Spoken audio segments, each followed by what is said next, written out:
Bago naging kilalang diktador si Adolf Hitler, siya ay naghangad at nangarap na gumawa ng pangalan para sa kanyang sarili sa mundo ng sining. Ipinanganak noong 1889 sa Braunau am Inn, Austria. Lumipat si Hitler sa Vienna noong 1907 na may pag-asa na matanggap sa prestihiyosong Academy of Fine Arts. Isang araw sa mga unang taon ng 1900s, makikita si Adolf Hitler na naglalakad sa mga kalye ng Vienna, may dalang sketchpad. Siya ay partikular na naaakit sa engrandeng arkitektura ng lungsod. Ginugugol niya ang kanyang oras sa pagdrawing ng mga gusali, tulay at estatwa.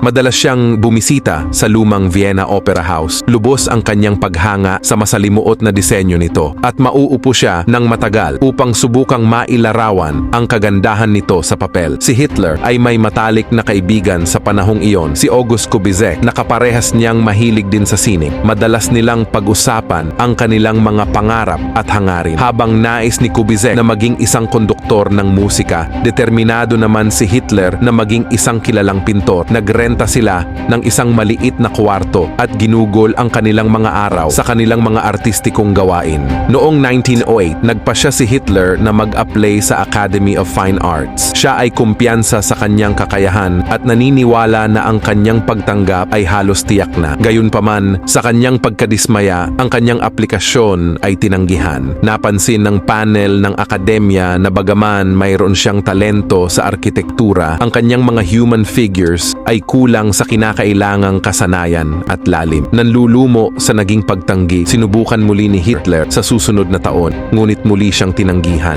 Ang ikalawang pagtanggi na ito ay nagwasak sa kanyang mga pangarap na maging isang artista. Siya ay bumagsak sa malalim na depresyon at ginugol ang susunod na ilang taon na naninirahan sa mga homeless shelter at men's hostels. Nagkakasyang mabuhay sa kaunting kita mula sa pagbebenta ng kanyang mga artwork sa kalye. Sa kabila ng kanyang mga artistikong ambisyon na napigilan, ang mga unang taon na ito sa Vienna ay mahalaga sa paghubog ng pananaw ni Hitler sa mundo. Sa panahong ito niya nakuha ang marami sa mga prehudisyo at ideyang magtatakda sa kanyang pampulitikang ideolohiya.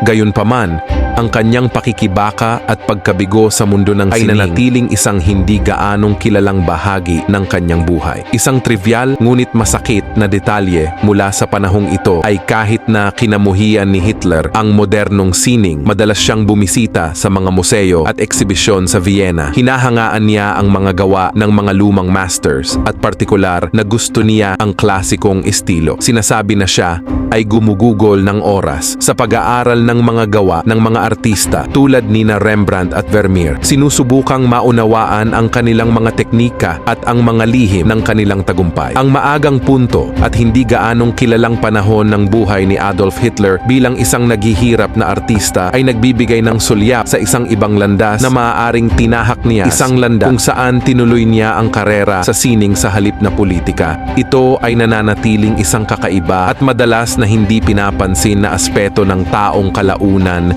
ay magiging isa sa mga pinakakilalang figura sa kasaysayan. Sa inyong palagay, ano kaya ang naging takbo ng kasaysayan kung naging matagumpay si Hitler sa larangan ng sining? Gib du jetzt deine Stimme ab, wenn ja!